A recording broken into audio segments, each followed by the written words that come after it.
What's up, guys? Hang on, let me turn this fan off real quick. Alright, so, wrong way. Alright, today is the first day that it has been cool enough outside that I can test out my new toy. It's really raining, or it was raining. I think it's kind of stopped now, but it's been kind of a rainy day.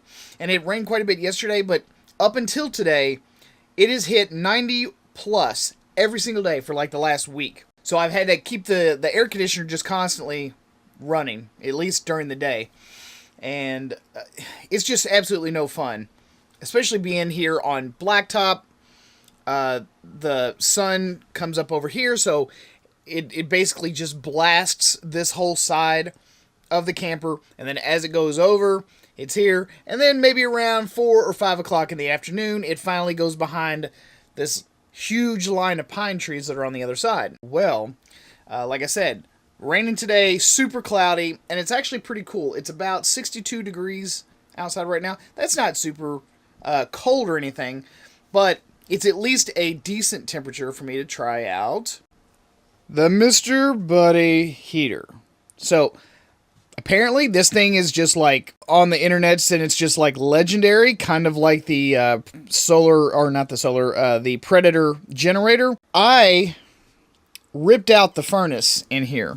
This is where the furnace used to be. So now I just kind of keep some miscellaneous stuff in this cabinet. I really need to kind of clean up the old wiring and stuff, but I have access to the camper propane line right here. This is where it used to come in and then connect to the furnace. So I have been thinking that I will run one of their extension hoses from this, and then use a, I don't know, what's it called, the fuel filter, and then just plug it right up into here. Now, I know most people have these camping bottles. They're not really all that ideal because, you know, while they're pretty convenient, this is wasteful to throw this away. They do make an adapter so that you could hook up a 20-pound tank and then refill this, but hell no, I'm not doing that. What I was thinking is maybe just cut a small hole here and then hang it on this door when I want it, you know, and then just run it through, maybe grommet it or something. But I don't really want to do that. I mean, it's good hardwood and I don't want to ruin the cabinets. So I did think, well, maybe I can just cut a hole down here in this grate. And then I'm like, no, I don't really want to do that either. So I also have access to the fuel line here as well. And there's this little door that's, I mean, essentially useless. I was thinking that maybe I could just tee the line off of the stove, run the gas line through this, and then actually sit it here, because I will have a small dog in here. And this grate gets really, really hot. Well, I mean, this is burn proof, you know, right? And the vent is burn proof. I mean, it's all metal. And I can just use the fan blowing in this general direction and just sort of help circulate the air, you know? That way it doesn't just go straight up and just kind of get trapped underneath there, but have the fan over there, kind of circulate the air. I think it'll work. I really do. But I want to try it out today. I want to see, you know, how quick this thing works and how toasty and warm I get. So let's try it out. Okay, so for you, Mr. Heater Portable Buddy veterans, this probably won't interest you, but for those that don't know, it's easy. This is your connector. This is a propane bottle, and you literally just screw it in. All right, hang on, I gotta put shit down. Just twist it down till it's good and tight, and then it's got a little magnet in here, so it will actually hold the bottle in place. So that's convenient. So I do want to say that when I first got it, it wouldn't light. It wouldn't start up. Apparently, it's kind of a known issue with these heaters. There is a gas line right there. That is what supplies the heater with the propane. So all you do is you take a Q-tip, remove a bit of the cotton from the tip, and then you're gonna feel like a little bit of pressure in there, kind of like your rectum. But you just keep applying pressure, right? And you need to go in about 2 inches. Like, you'll feel it kind of stop. You got to go past that. You got to really jam it in there and clean it with like a high concentration of alcohol. Like I used the 91%. As soon as I just kind of jobbed it in there and, you know what I'm saying. It fired right up. All right, so that's all you have to do. It's a pretty simple fix. You've only got one knob on the whole thing, and it does everything.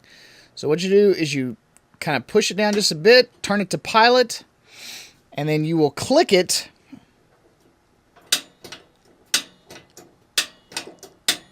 All right, and then you can see that you got a flame, and you'll hold this down for about 30 seconds or so. Just kind of make sure that the tube gets warmed up. That's kind of a thing. You kind of want to warm the lines up a bit. Then after you've done that, you can release and turn it on low. But they advise, there we go. So I'm just going to turn it on high. They advise kind of like turning it on high for about 10 minutes to really sort of warm up this ceramic plate. And you'll notice that there'll be a few little sparks and little things here. That's generally just like a little bit of dust or dirt that is catching fire on the ceramic plate. Wow, boy's knocking that chill off real quick. Because it is a little chilly.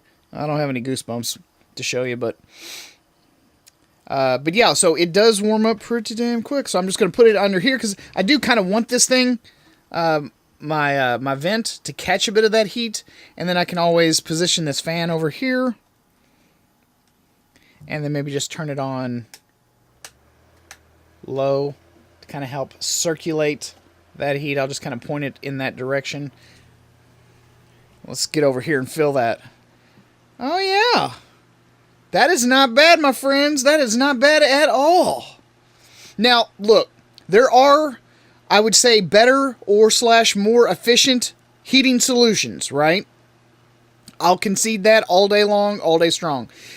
By and large, the best solution would be the Olympian Wave 3, Wave 6, and Wave 8. But they're kind of awkward. The feet on those things are huge. And if you don't want those feet, taking up all this floor space, you have to mount it. Or you have to insert it into something. So I had originally thought about cutting this out and inserting like a Wave 3 there, but it's only 3,000 BTUs.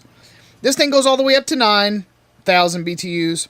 I think in most cases, just being able to knock off the chill, being able to keep myself pseudo-warm in, mildly cooler temperatures, because I do plan on trying to chase the weather a bit. But the thing of it is that you can get these literally anywhere. You can get them at your Orschelns, you can get them at your Rural Kings, you can get them at your Lowe's, you can get them at your Walmarts, you can get them anywhere. So if you need parts, or you need a replacement, or you need a hose, or a fuel filter, or whatever, availability is a big thing with these.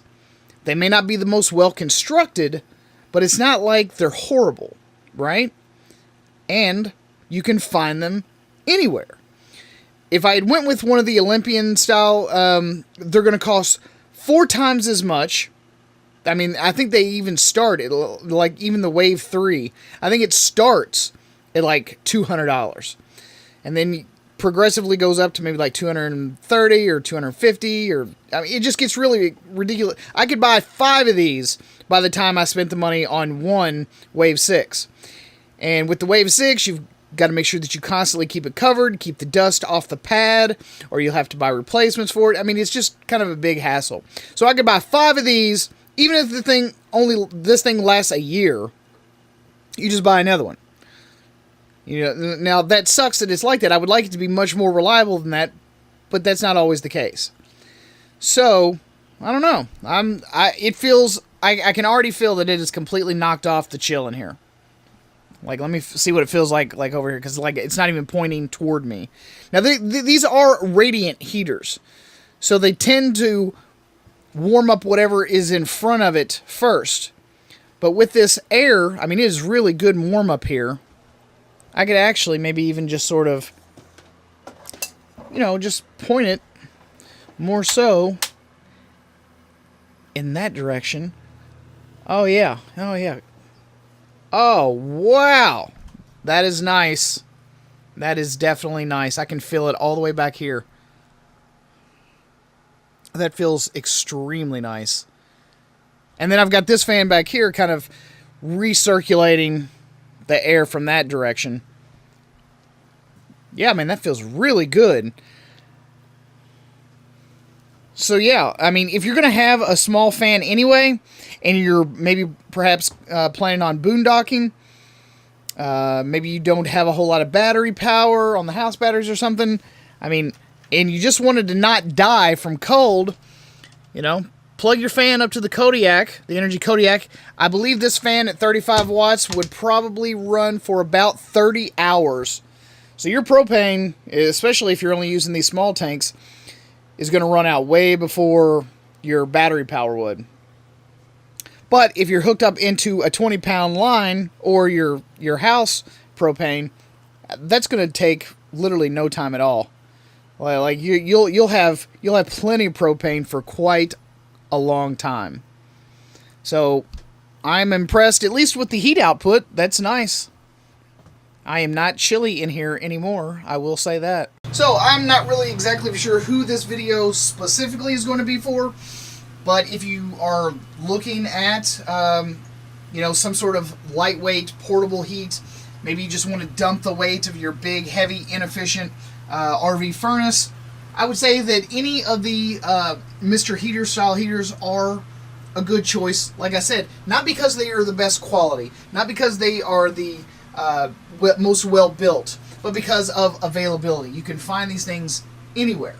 And of course, in my particular case, worst comes to worst, I can always turn on my stove. That stove is 41 years old now, and it still works just like the day it was bought. So at any rate, guys, I hope you all found this video useful and informative, and if you happen to like it, thumbs it up. If not, give it a thumbs down twice, and I will see you guys again on the next one. Peace. Stay warm out there.